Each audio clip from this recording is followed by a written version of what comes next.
Welcome to the Stereoactive Movie Club. My name is Jeremiah, and I'm here with Alicia, Laura, Mia, and Steven. And we're going to be talking about the 1948 film Bicycle Thieves, directed by Vittorio De Sica. But first, let's introduce ourselves. Alicia, what have you watched since the last time we recorded? I watched the movie Midsommar, which I had not seen before, and which, was pretty intense, and I liked it. I mean, I like horror, and this is kind of different for a horror film that you kind of already know what's probably going to happen from the beginning of the movie. But yeah, it was pretty. It was still pretty dark and an intense experience to watch. And I didn't really watch any other movies this week. I watched a thing on Netflix called The Serpent about a guy that killed a bunch of people on the hippie trail in the 70s in Asia, which was good. I mean, it's a true story. And that's what I watched this week. Okay. And Laura, how about you?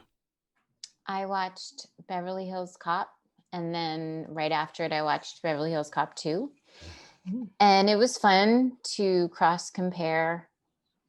I actually really enjoy both films. The first one is pretty hard to mess with, but the second one has quite a lot of good writing, I think, and some really interesting stuff. There's also so much that would never fly now, that it was just each scene, it was fun to be like, nope, that would never get made.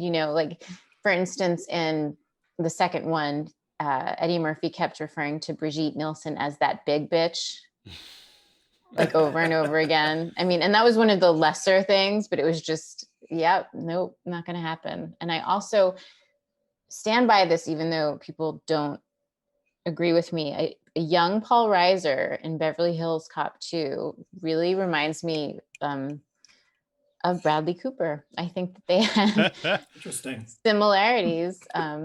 So, Laura, I actually had a question about that, because not about the Bradley Cooper thing. No, really? But okay, because I'd love to talk about that. The Beverly Hills Cop 1 and 2, since he became a huge star after the first one, did you notice a difference in the second one? If he was more confident, or he got more lines, or it was just you could definitely tell he was the star of that movie? That's the biggest problem with the second one, is that he wasn't reeled in. It was all of the shtick. He's Eddie Murphy. He's comic god, but it was too much. And the weakest parts of that movie were him just going off, Mia. So I continued Sex in the City, of course.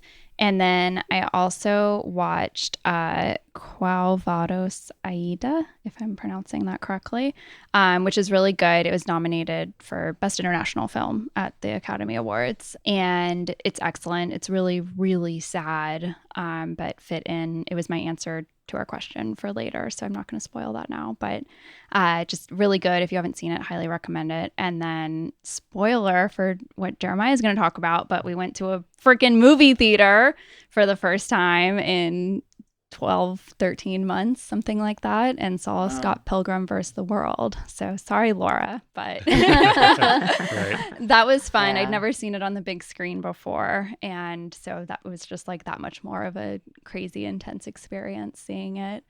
And it was just so nice. I got when the lights dimmed and stuff, I got teared up, because I was just oh my God, this is, and the bathroom was disgusting, and I was oh wow, it's just the same, nothing has changed in 14 months, and there's no soap in the bathroom, and there's toilet paper on the floor, and it was just great. I know, I was surprised, but it's from 13 months ago. I know, that's just the way they left it when everybody's that's kind of how it felt. Other than wearing a mask, it was just this really weird oh, it's the same despite all of us feeling so different. It was also the mall on a Friday night, so there was teenagers and stuff, so it was just really, really nice to do something so normal after so long. Yeah, I didn't know I was delegated to speak more about this one. I just figured you would. Yeah, you do love this movie. Yeah. Well, yeah, I also saw Quo Vadis Aida, and of course Scott Pilgrim versus the World. Yeah, it was really nice to go to a movie for the first time in 13 months, because it's one of my favorite things to do and I definitely missed it. It was great to do it. It was we saw it in Dolby Cinema at AMC, so it was like gorgeous picture. The sound was like shaking everything. Awesome. For like And Sex Bomb Bomb was yeah, yeah, Sex Bomb, yeah, Yeah. and like the bomb. That's how you say it.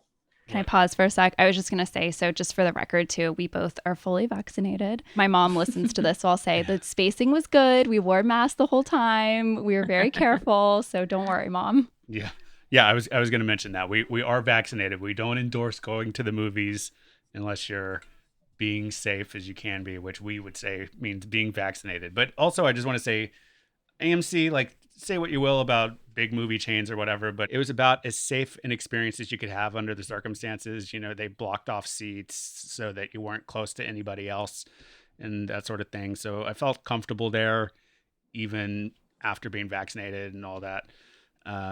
Yeah, I also saw California Split by Robert Altman, which is a great scum bum movie. Yeah, there's. What does that mean? Yeah, I was wondering that too. Well, I'm sorry, I don't know that expression. they're just like scummy people that you're just like to watch them do scummy shit. They're like playing cards and like gambling, and they're just like living like kind of a scummy life. But it's like, but like not scummy in a bad way. Just sort of like they're dirty and whatever. I got it. Yeah. I appreciate that. Thank you. But it's a fun movie. I hadn't seen that one. It's an Altman movie I had not seen yet. So, and Steven, how about you? I saw the remake of, or I guess it's the continuation of Mortal Kombat, the 2020 version. And it was fine. It felt like more of a setup movie. Like the big stuff didn't happen this movie. They were just trying to set it up, which was kind of strange because the characters were like kind of paperboard or cardboard kind of characters, but it was entertaining enough for an hour and a half or 2 hours or how long it was. And I also saw the new Invisible Man, I guess the one that came out in 2020 with Elizabeth Moss, and it was amazing. It was very, very good. Good.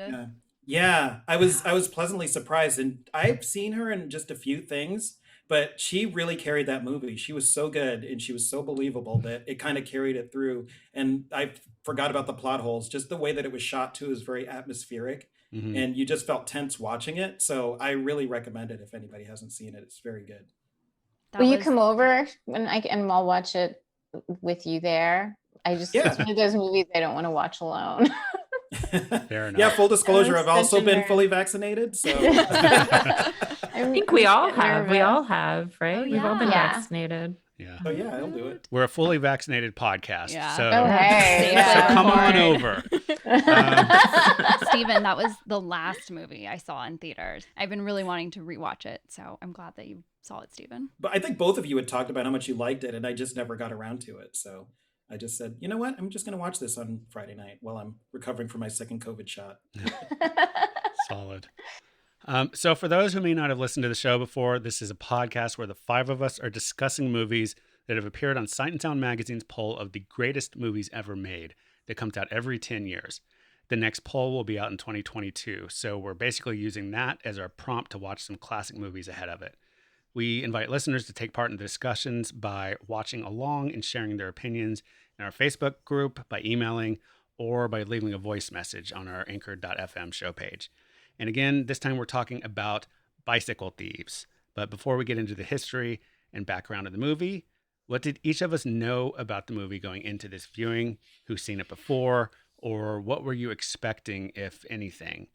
And Lora, since you picked this one, why don't you start us off and also tell us why you picked it? Well, I had heard the title for years. I knew it was lauded. I knew it was part of the neo-realist movement, in an abstract way, not knowing what that really meant. And I knew I just never got around to see it. And I really wanted to watch an Italian film for my pick this time. So not much. All good. The poster was cool. Yeah. And Alicia? So I have seen this movie before, but it's been probably at least 15 years since I watched it. So I didn't remember it that well. I just remembered that somebody had to steal a bicycle for some reason. And that was about all I remembered. And that there was like a child running around. But so that's how I came into it with not a lot of I also knew it was a neorealist, and the actors are not professional actors and that kind of thing. So I knew that, but I had forgotten like what went on in the film itself. Mm-hmm. And Mia? I'd heard of it, but I did not know anything about it. So I was going into this very, very cold. And Steven? I had also heard of it, but I thought it was called The Bicycle Thief. So I was thinking maybe this was a sequel when I first saw it. I was like, was there two of these? And I didn't realize. And then I realized, oh, they did change the name. Or they didn't change the name, but that was the original title. And I'd heard that it was a classic, and then I'd heard that it was like one of the most amazing movies ever made. So I was a little intimidated to watch it, so I just kind of put off seeing it. So that's all I knew. It had a really great reputation as being one of the best movies ever made. So that's all I know about it. Right. Yeah, for the title, my understanding is that the actual title is Bicycle Thieves. It was a mistranslation when it came to English-speaking audiences. They didn't realize that was plural or something, and then they added an article in front of it, but it's supposed to be Bicycle Thieves.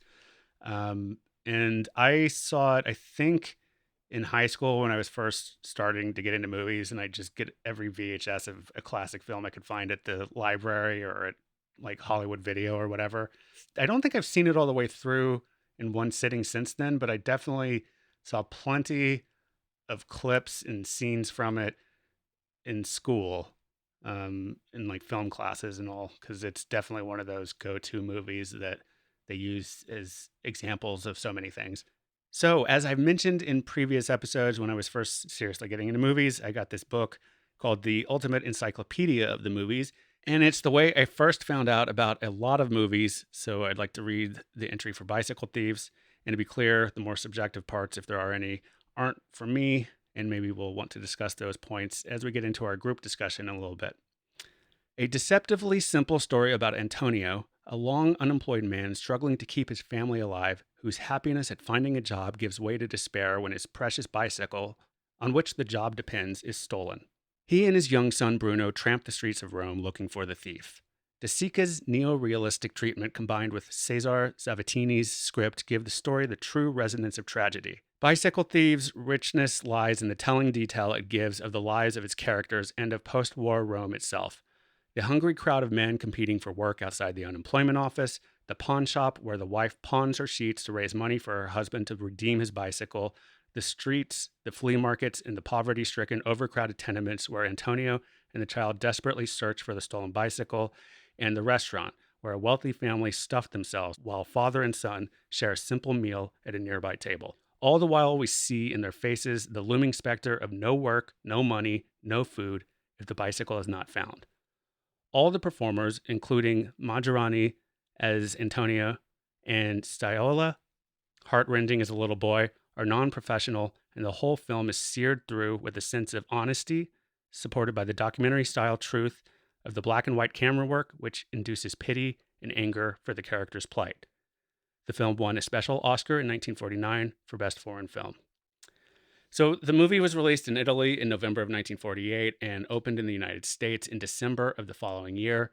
And Bicycle Thieves, along with other films by De Sica, is considered among the most emblematic examples of the Italian neorealist movement filmmaking that rose in the years after World War II.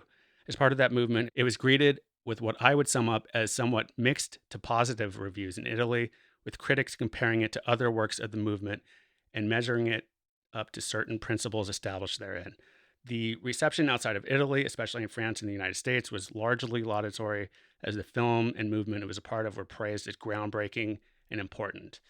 As the film played around the world in the late 40s and early 50s, it earned several awards here in the United States and not only won an honorary Academy Award as Most Outstanding Foreign Language Film, but was also nominated for a Best Screenplay Award. That same year, the Best Picture Oscar winner was All the King's Men, the top movies at the U.S. box office in 1950, the year most people here would have had any chance to see Bicycle Thieves, were all pretty clearly the kinds of films the Bicycle Thieves stood in stark contrast to. Samson and Delilah, King Solomon's Mines, Annie Get Your Gun, Cheaper by the Dozen, Cinderella, so on and so on. As far as what we're doing on this podcast, Bicycle Thieves holds perhaps a particularly important place as it was voted the #1 greatest film of all time in the very first critics poll Sight and Sound did back in 1952. Since then, it's placed #7 in 1962 and as a runner-up in 1992. It was also on the director's poll at #6 in 2002 and #10 in 2012.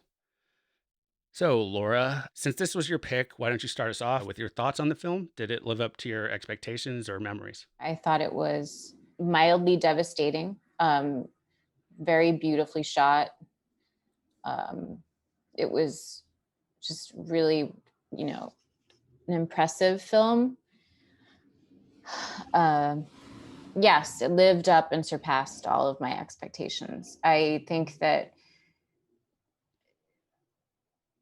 what I keep thinking about over and over again with the film is how the adults were like children and the children were the adults, and how upsetting that was. It's just something that keeps playing in my head over and over again. The light of the film, just the way it was shot in these industrial locations, sparse and beautiful shots, was really interesting to me. The way that I found not similar to Kurosawa, but is impressive as that. Whereas in the general, I just thought every frame looked extremely washed out and uncomfortable to look at. So I was just really taken with the beauty of the film on all levels. So yeah, that's what I thought. Great. And Mia? Yeah, I thought it was great. I thought it was really beautiful. I thought the acting was so good. It reminded me a lot of Tokyo Story, where I didn't feel like I was watching a movie per se. I mean, this one is obviously a shorter time frame than Tokyo Story, so the action is a bit more compressed. It's not as like slow building. But it just reminded me so much of that, and just kind of feeling like you're plopped down in the middle of these people's lives. And like I was really instantly invested in the story. Like within the first 5 minutes of him getting the job and, oh wait, he doesn't have the bicycle, and dealing with the sheets and all of that, I was just like, oh my God. And then I was super tense trying to figure out when the bike was going to get stolen. I was really anxious. That one time he asked the kid to watch it, I was like, oh no, don't do it. And then he comes out. So I like that they had that like false almost thieving there. Yeah, I just thought it was so great. It reminded me a lot of the Neapolitan novels, if anyone has read those, or if anyone watched the HBO series, which is set in Naples post-war, but is also like deals a lot with just like poverty, more violence in that than there is in this, but is these two girls growing up and their friendship through that. But just a lot of the images I had built in my head of like what their lives were like really matched with what Bicycle Thieves looked like. So yeah, but yeah, I just thought it was amazing. Yeah, it also reminded me of Tokyo Story since we watched that one recently. And not only in terms of the fact that both of them are sort of like against the grain of what a Hollywood type of film would be, or some sort of mass produced entertainment, whether it's like the Italian studio system or any other, but also in the fact that like I find it to be a movie that slowly gets its hooks into me. There are points maybe in the first half or even 2/3 of the film where I'm like, I know this is only an hour and a half, but it seems a little long right now in this moment. Like what's, and but then by the end, I'm like, oh my God, I can't believe I even thought that, because I'm so invested in this. And it's sort of like a slow burn and sort of like in the background or something. It definitely lived up to my memory of it, which was pretty vague at this point. It had been so long. And yeah, it's just a very impressive film. And I like how it does so much with so little. And I think that the Ultimate Encyclopedia entry on it starts off saying something about like it's deceptively simple, and I think that's very true. It's it seems like such a straightforward, simple movie, but emotionally, it's so much more complex than what the plot is. And I think so much of that comes from the realism and the very natural performances. Alicia, how about you? Yeah, I feel like I have so much to say, like so many thoughts about this movie. Like it really like rang a lot of bells in my head. But yeah, as far as like my expectations, since I didn't remember it that well, it went beyond what my expectations were. And yeah, I thought it was just, it's magnificent. Like it's great. It's devastating and it's frustrating and it's beautiful and like everything that everyone already said. It's all this very, and I agree with you. Like there's so much going on. It is like such a simple story, but there's so much going on there about emotionally, but also about like Italy and the post-war era, like poverty and institutions and yeah, a lot. I thought it was great. And Steven? I really enjoyed it. I loved it. I think all of you know that I spent my junior year in college in Italy, and it just brought back a lot of memories. I know that this took place in the 40s, but just the characters themselves and the atmosphere of everywhere they went, it just really stuck out to me, even if it was in black and white.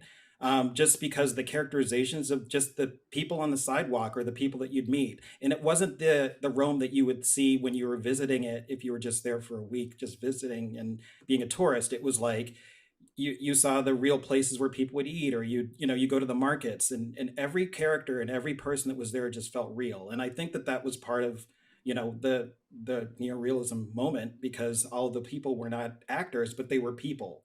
So it just really stuck out to me whenever they said something or they had a reaction. It didn't feel forced at all. There wasn't a forced note in this entire movie, which I really appreciated.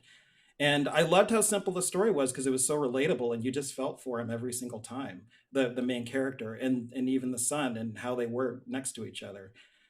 So I just really got a lot out of it. I actually watched it twice, and the second time my Italian started coming back. So it was really kind of interesting to watch something and get more nuances of what they were saying and how they were saying it. And it just felt much more authentic to me. And Laura, you had a question for us, I think, that you wanted to pose. Someone that we comments on a lot of our posts talks about the manipulation and the manipulative aspects of the end of the film. And I guess I wanted to know what everyone would do in that scenario, what decision you would make. Even obviously we know the outcome of how it goes down in this film, but I just kept thinking I would have done it this way. Why did he do that? And I just wanted to hear what everyone thought. That's a tough question, because obviously I've never been in such dire straits. I've never gotten to the point where I felt like I might need to steal something. But I don't know that I would do anything differently than what he did, because even if you're just talking about it from like should he have taken that bike or should he have tried to take one of the other bicycles in the more crowded area, he kind of like hesitated a little too long to be able to grab one of those bicycles. And I can understand why he went with the other one. Like that made sense to me. So I didn't feel like it was like super manipulative. I mean, it is going to be manipulative because it's trying to get you to see a certain aspect of life. So I feel like that's kind of built in. But yeah, I don't know. I mean, I don't know that I would have done anything differently than what he did. I don't know. Anybody else? Yeah, I guess I agree with you. I wasn't sure where I was going to come down on this question, but I think you explained it well. I think they depict how he gets there so well that I can imagine myself in that circumstance doing the same thing. Like I couldn't imagine it necessarily going a different way. I don't think it matters necessarily that he does attempt to steal a bike. It's that he's at the point where he could even consider that. That's really what the point is, before the final point, I think, of just his utter shame in front of his child. But I find it interesting too that, like, while reading about the film and watching some of the bonus features they have on Criterion, I guess that wasn't the ending that De Sica wanted. He wanted him to not get away, like he was going to, I guess, go to jail or something.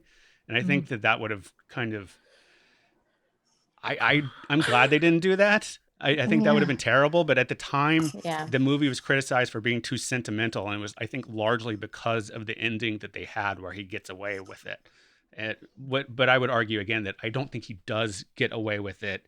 Like, he does legally, but he he's going to just be different in his son's eyes forever.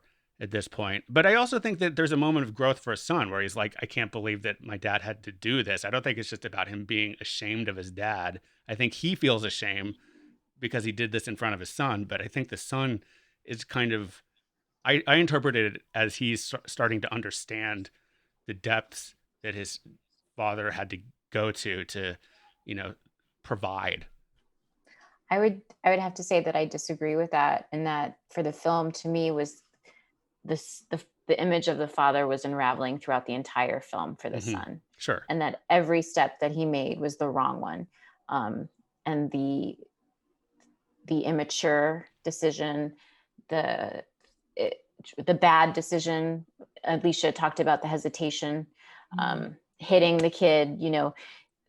For me, the son was just so much more solid and adult-like, and he was just this tiny little boy, but he had to have, you know, and I suppose that's part of the post-war, the kids had to just grow up super fast, and they did. And I just don't, it may have been this big end, and the kid, I don't think that the kid understood why the father did that. I think the kid just thought, if you're going to do it, why did you hesitate? So, you know, just do it smarter. Just don't, look what you did. Like, we could have just been home all day, you know, saving the money that you spent.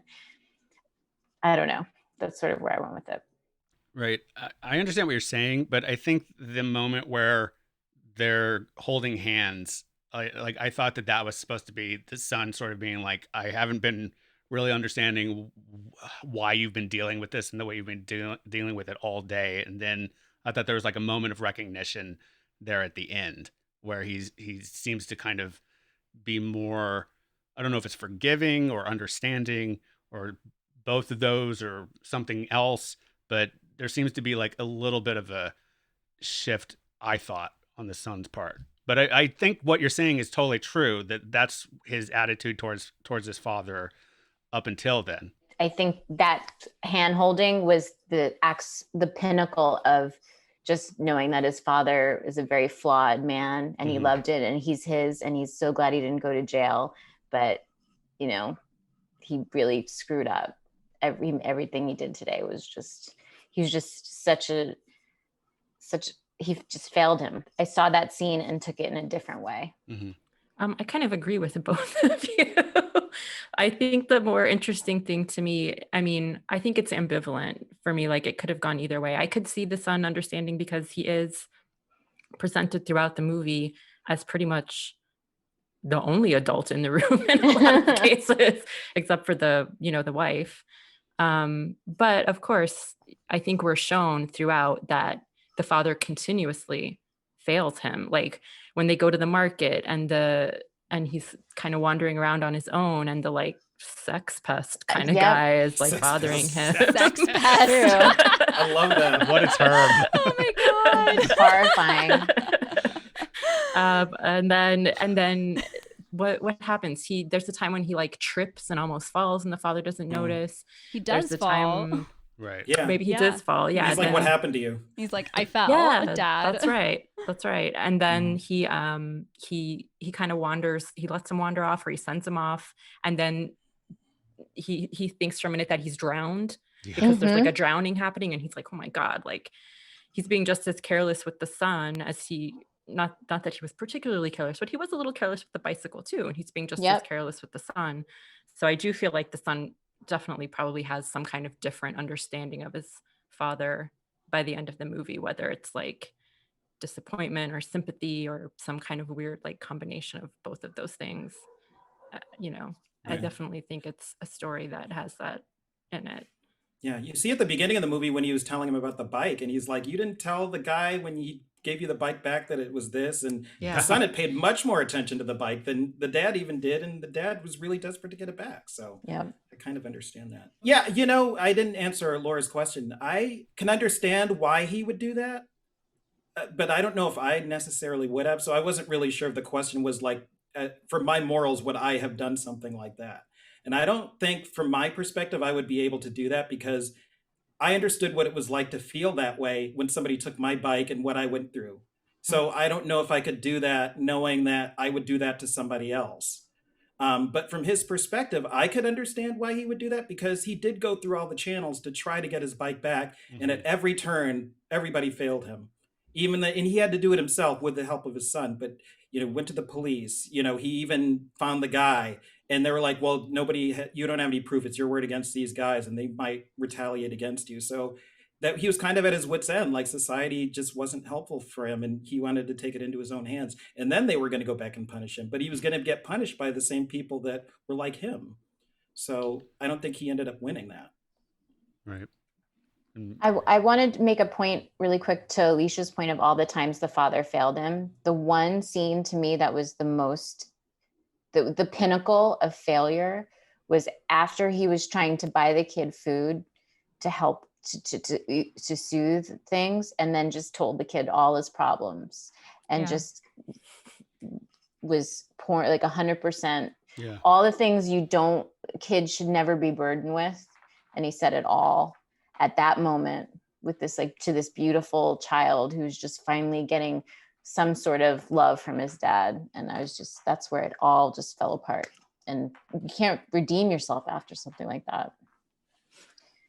Yeah. Sorry. Yeah, that scene was really hard to watch. Between the kid feeling so embarrassed that, I was wondering, like, is this his first time in a restaurant? Or like, it's got to be at least like a handful of times in his life. And, they're trying to watch this. He's watching this other kid to like figure out how to eat or what he should be eating and stuff. And then meanwhile, his dad is like, let's get drunk, and orders a whole bottle of wine and then is telling him all of their problems and stuff. And it was just like, no.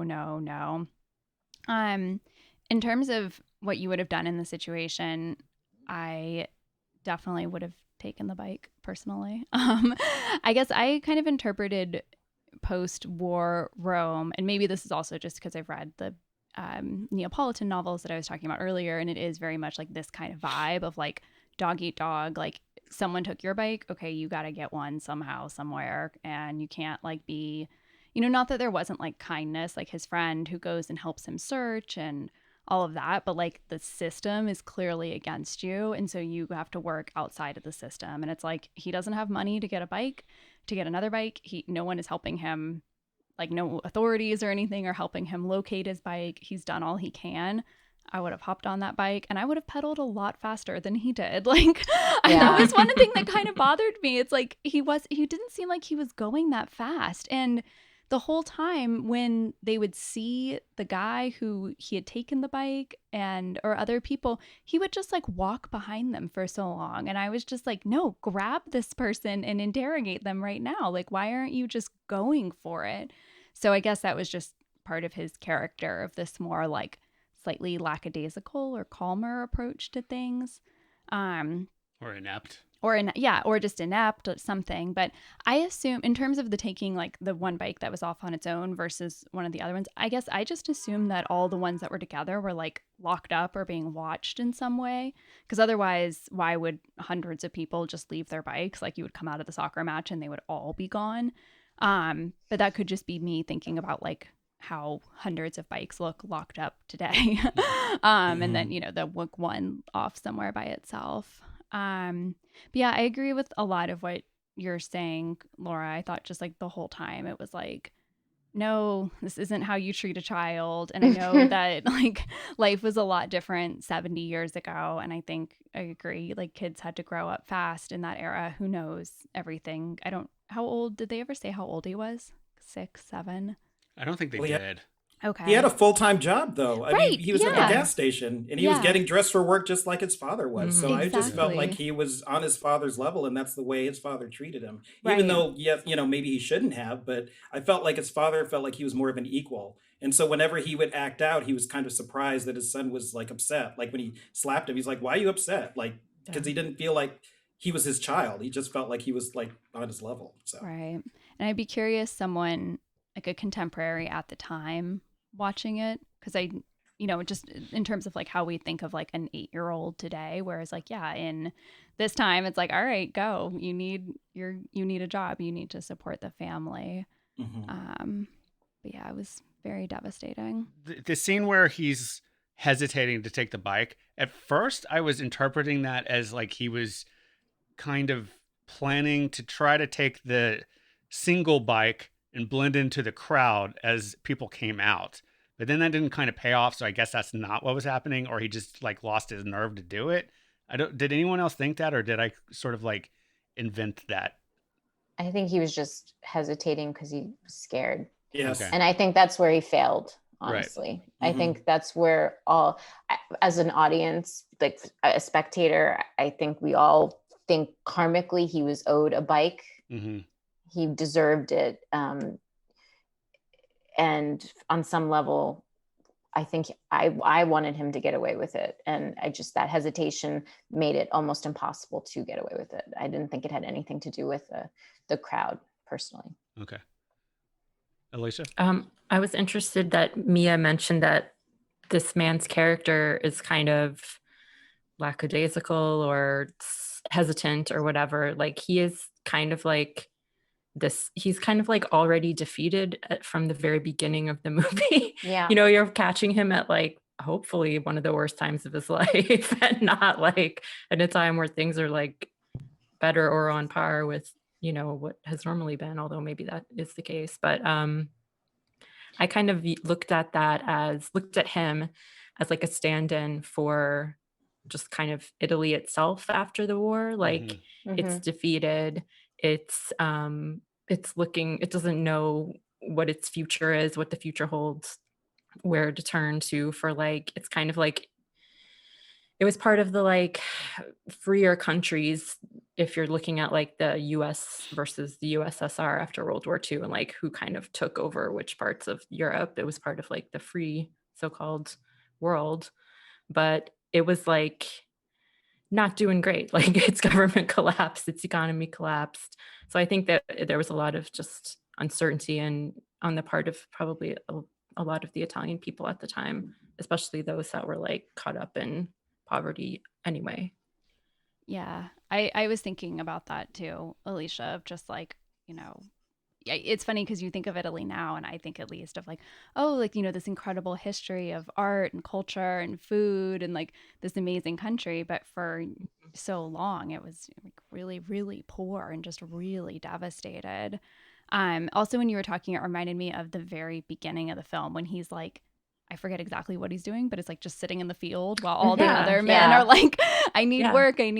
And they're like, you get the job. And his friend has to like go find him to even get it. And it's like, what are you thinking, dude? Like you should be your, 7-year-old son is out there, which it sounded like there were some issues with like, maybe a strict like union or some other kind of like job division system where like, oh no, you can't do that because you're this kind of person. You are a bricklayer, so you can't do this other job. Right. So like just these strict rules around that were preventing maybe the most like industrious or entrepreneurial people from getting the work. But I just wanted to say something to what we were talking about earlier with the scene where they hold hands at the very end.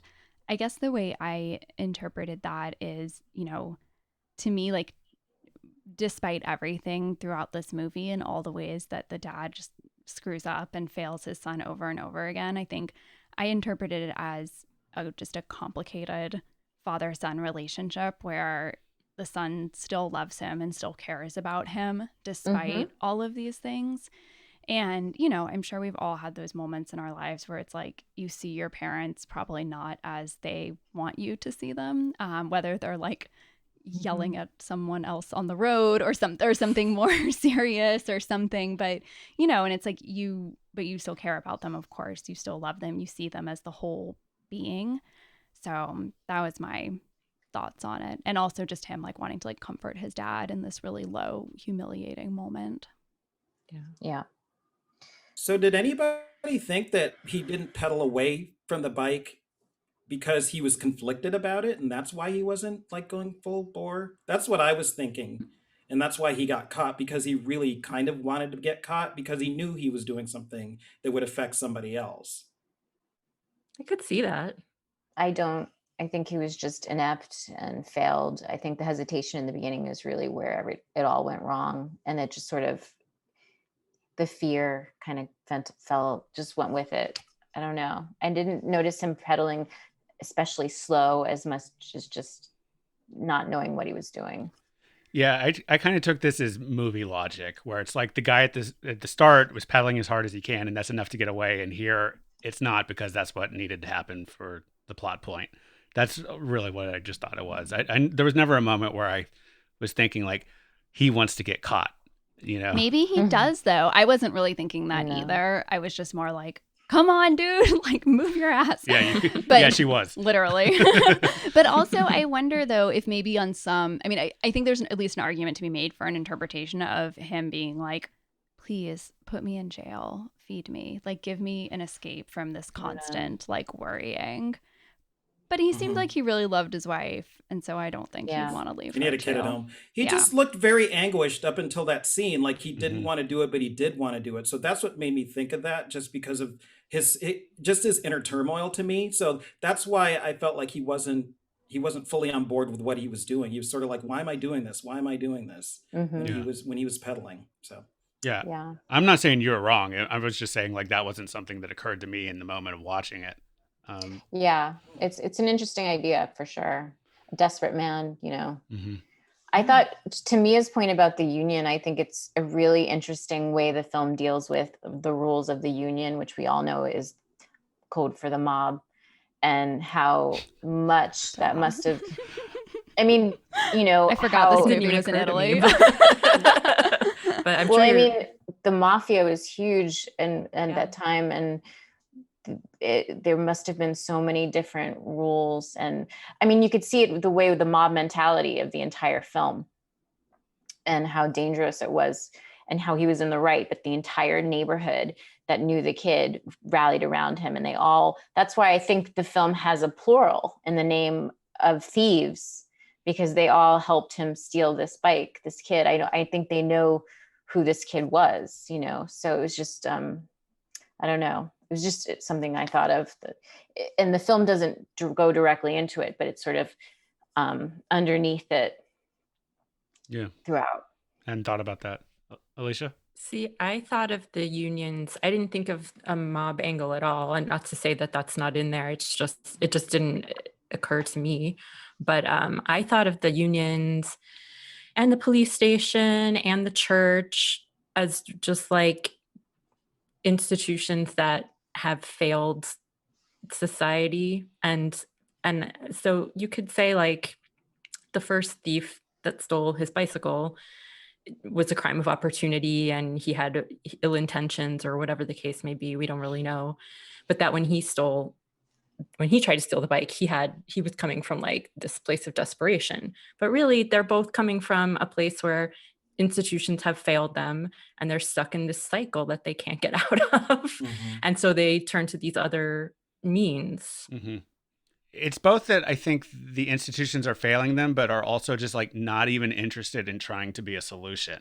Like, I think that the pawn shop scene at the beginning is sort of like the start of us seeing that, even though a pawn shop isn't like, you know, like an institution that's there to help everybody in the same way as like a union is or something. But I think there's definitely a statement being made when you see this woman selling her sheets to get money to get this bicycle. And what happens to the sheets? They're not going out to somebody else to use them. They're just getting warehoused with like hundreds and hundreds of sets of sheets. Yeah, it was amazing. That scene almost like reminded me of the end of like Raiders of the Lost Ark or something. It was just like, this stuff is just going to sit there and no one's going to use it. And it's just such a waste. Like this stuff could be out with people who need it instead of just sitting on a shelf.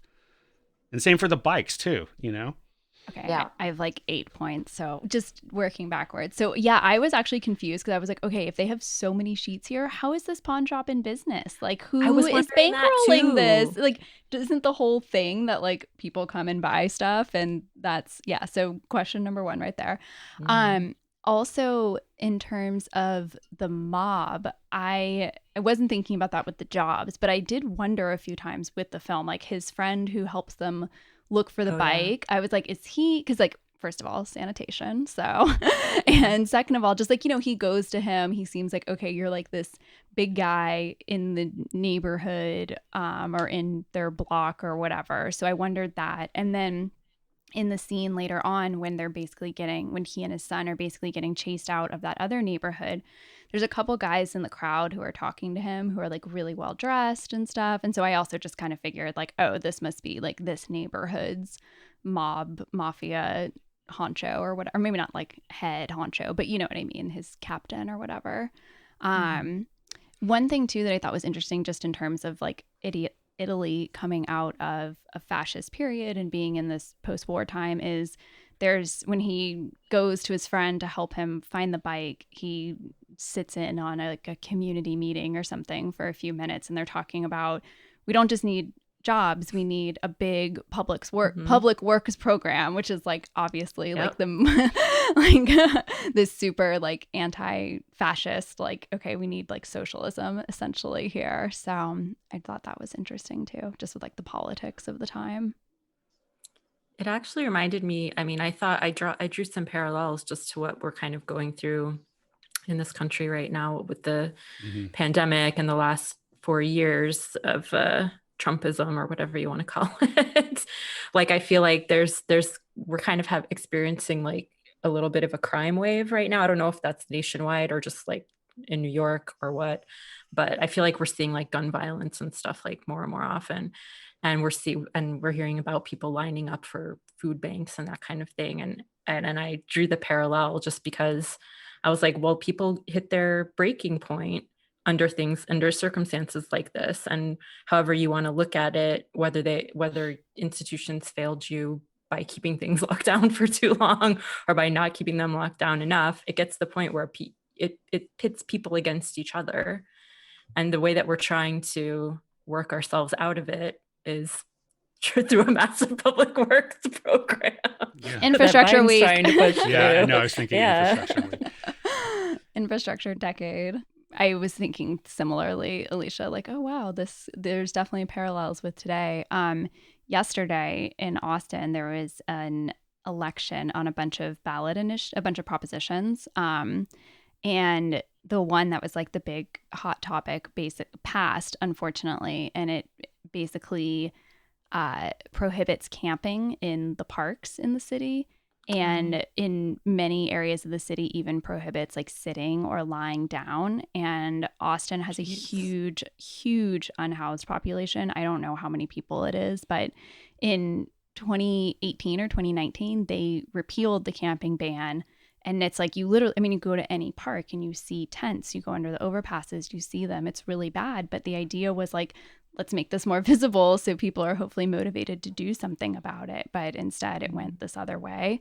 And so just as we were watching the movie, they hadn't called it yet when we were watching it, but we found out right afterwards, and just thinking about like desperation, poverty, people pushed to these lengths, they're going to do what they need to do. I'm not saying that like, oh, now we're going to have this crime wave, but just like, right now people need to be getting services, not being banned from things, obviously. So, yeah. What I would have to say is a parallel to what I've noticed. I mean, I think the socioeconomic political stuff makes a lot of sense, but as a third generation Italian, I think that there's a lot of the ways family and the communication, the easy violence, things like that, that is all very relevant. And that's just how a lot of Italian Americans and Italians communicate with each other. It doesn't have to be after a war or just, it's just part of the culture.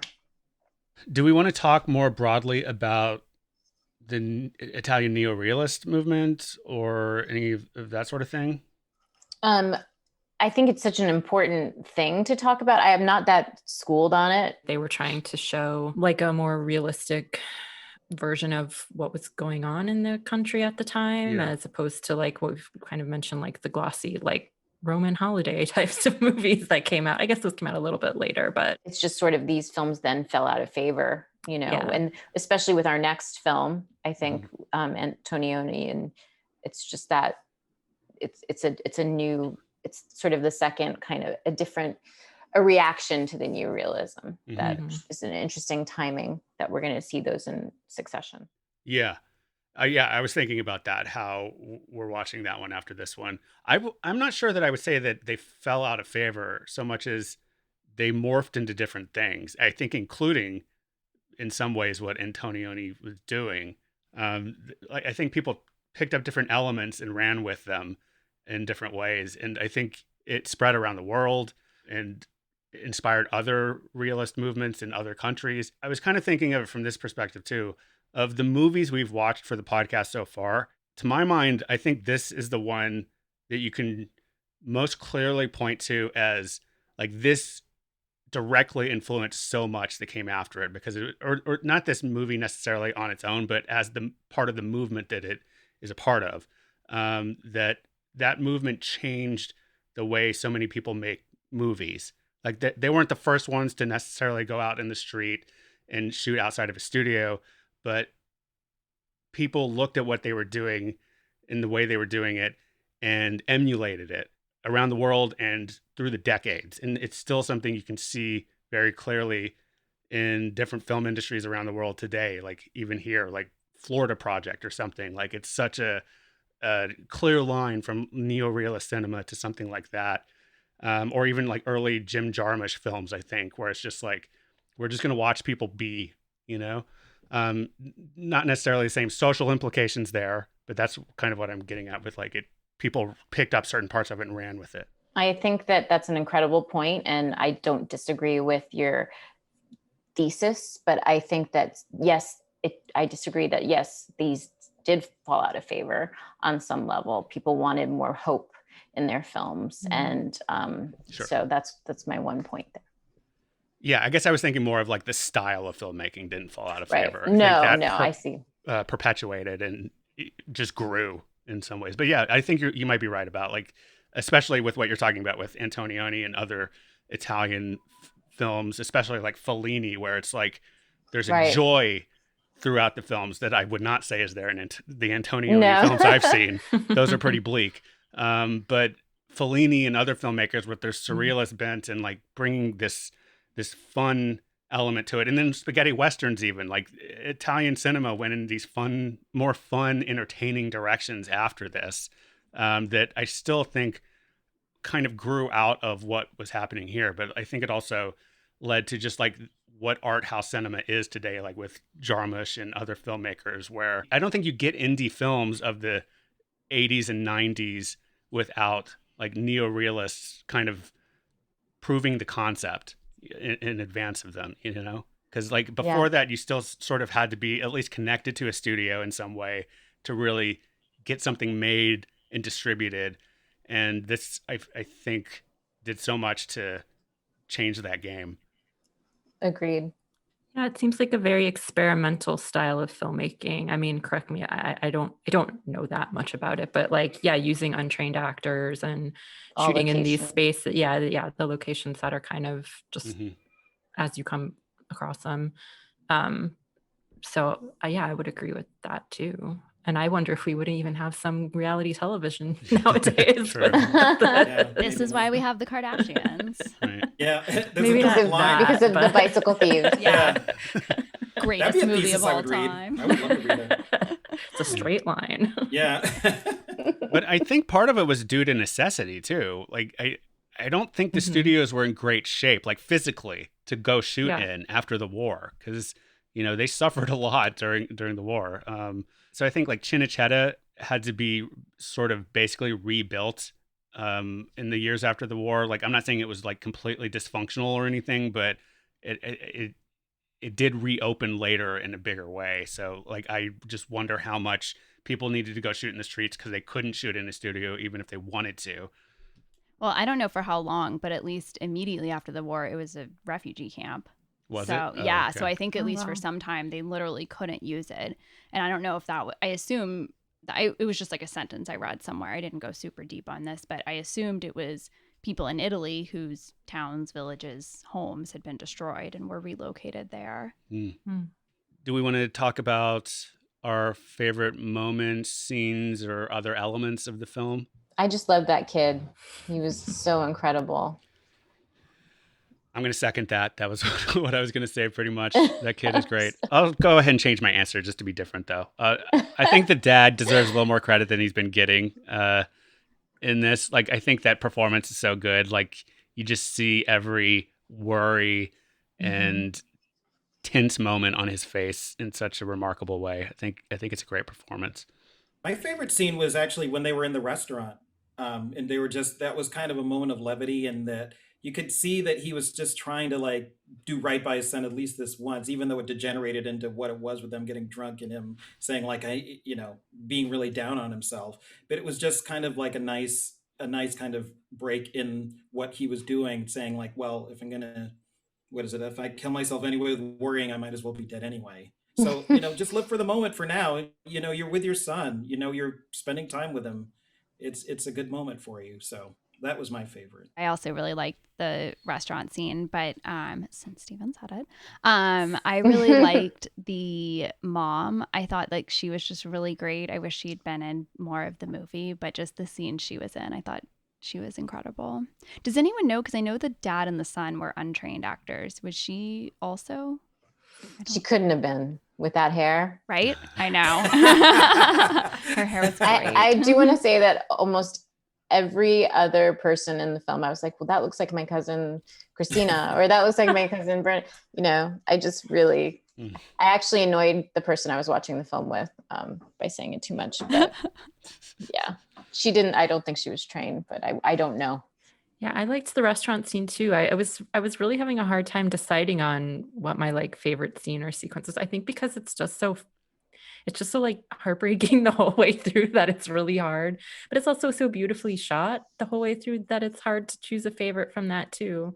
I think something about the restaurant scene for me is that always when people sit down, and I feel it just like in my own life, when people sit down to like eat together and drink together, like something cracks open between you and you can have these like real conversations.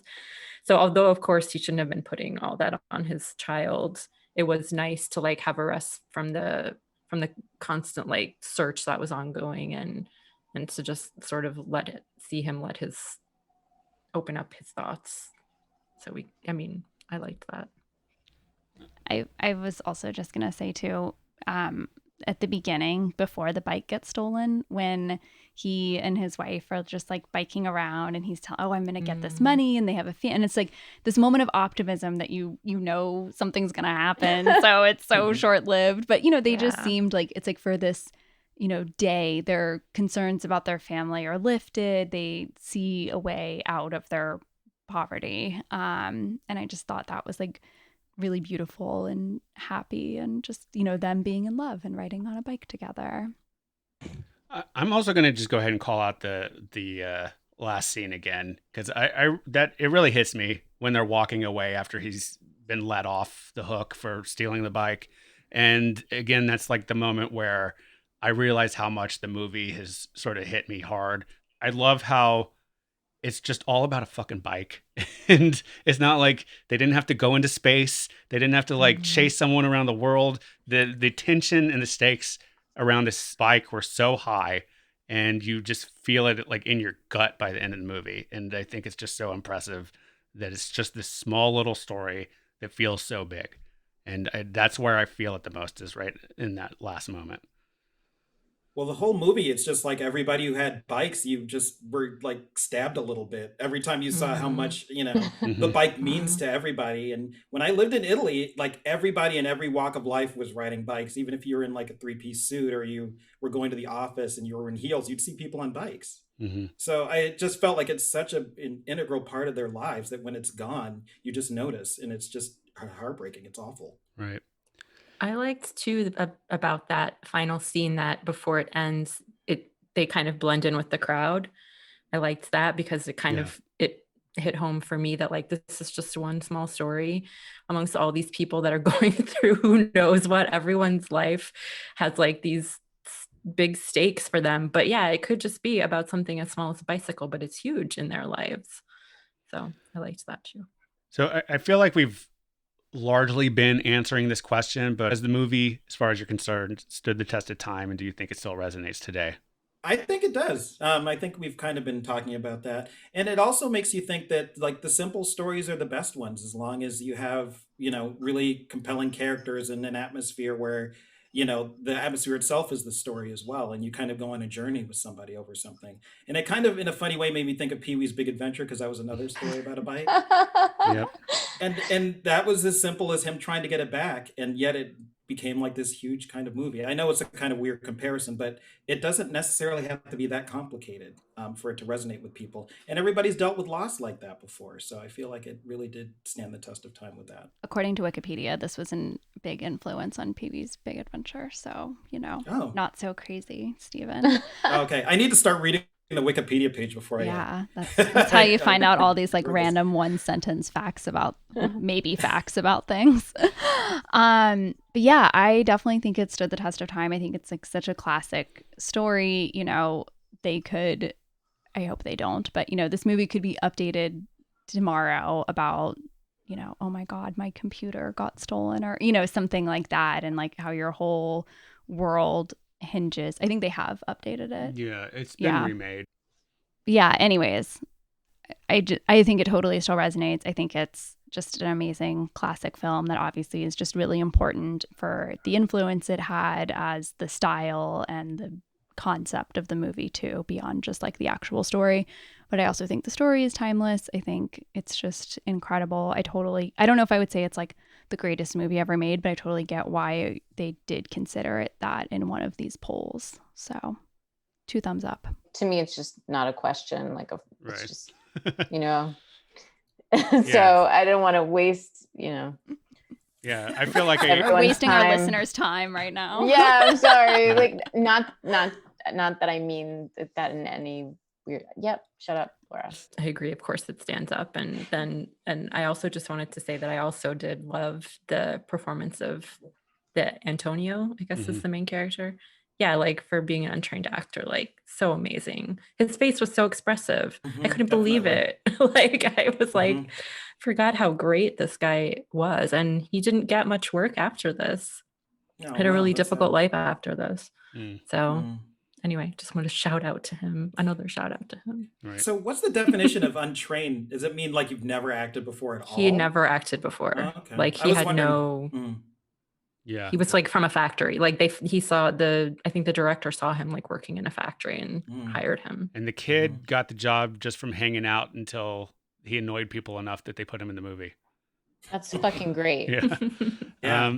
But I mean, I think that element, the non-professional actor thing was, they were doing that as sort of like a statement of, in some ways, of being against like the star system that had been there before, especially because all those stars were in, the fascist film industry that they were overturning with this movement. And, they thought it made more sense to use real people to try to tell stories about real people.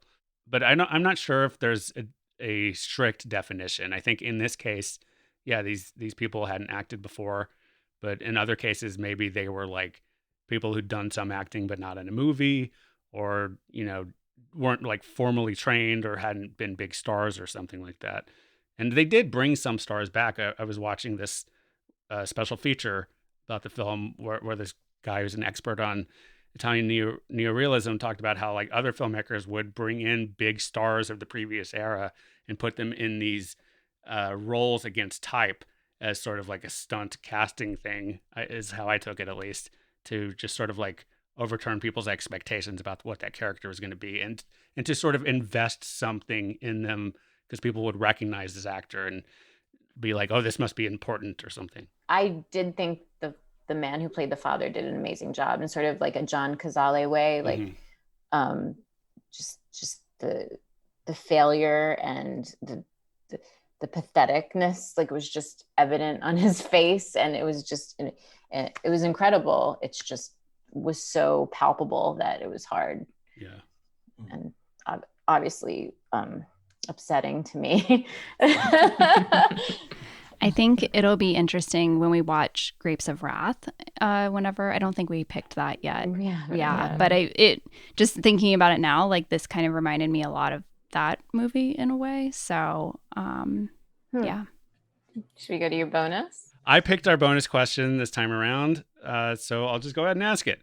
Since we're discussing Bicycle Thieves, what's one of your favorite portrayals of a parent going to great lengths for their kid or kids? And Steven, do you want to start us off?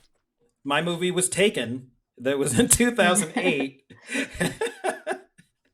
That was starring what's that guy's name? I'm drawing a blank now. Liam Neeson. Liam Neeson. Yeah, because look at what he did to get his daughter back from being in white slavery. He took out all of these guys, and he had that famous quote about having the special skills and that he was going to find them, and kill them. So I mean, who wouldn't want a dad like that? Who's going to go? Do you know the quote? Because if you So do know it, sincere I'd about love this. to hear it. I can read it. I don't know it by heart. You don't or know it anything, by but- heart. Yeah, but I can say it. I don't know who you are. I don't know what you want. If you're looking for ransom, I can tell you I don't have money.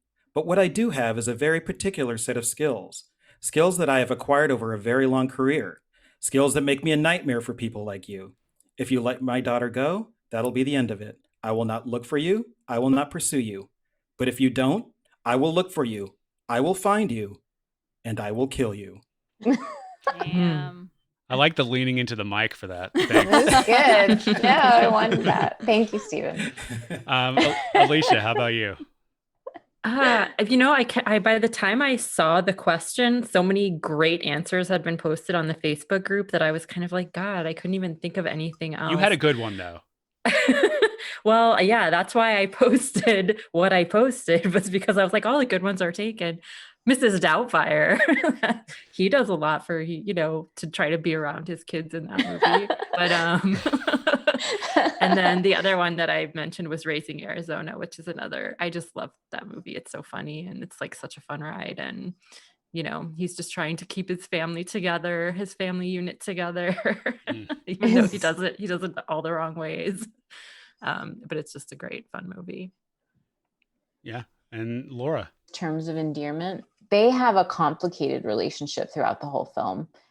So it's not very black and white where Shirley MacLaine's character Aurora's, saving her from a kidnapping or anything like all like that. They're barely on some level like each other, but they have this incredible bond. And the part when she is dying and she's in pain for a few minutes and what Shirley MacLaine does. And it's just an iconic scene and I'll never forget it. And it's kind of that everyday hero where you're just like, no, fuck you. Like, give my daughter the shot. Those are those little things like that are what came to mind. I love that movie. Yeah, it's pretty great. And Mia? So one I thought of after I had posted in the Facebook page was Finding Nemo.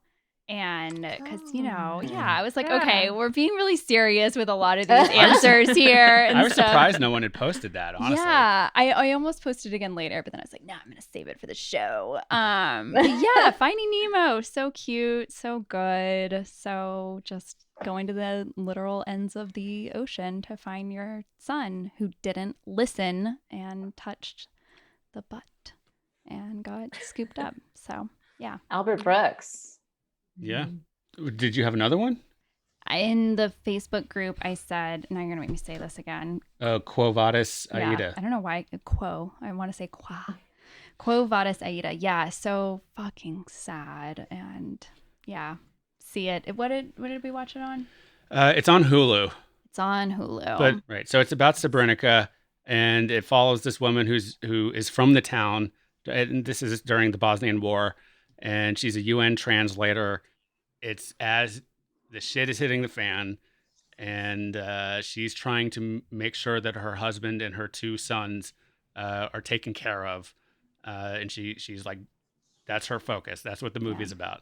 It's she's protected as a UN staffer, but the UN has basically turned over moving the residents of the town over to the Serbs, right? Yeah, to the hostels. To the bad guys, basically. And so she's like, I don't think they're gonna actually take them to where they're supposed to. And the UN's basically like, I don't know, man, like whatever. And so she's trying to get her family out of there. And they're like putting people on buses and separating the women and children from the men, which like never a good sign and stuff. And it's just like so devastating of her trying like every single which way. And yeah.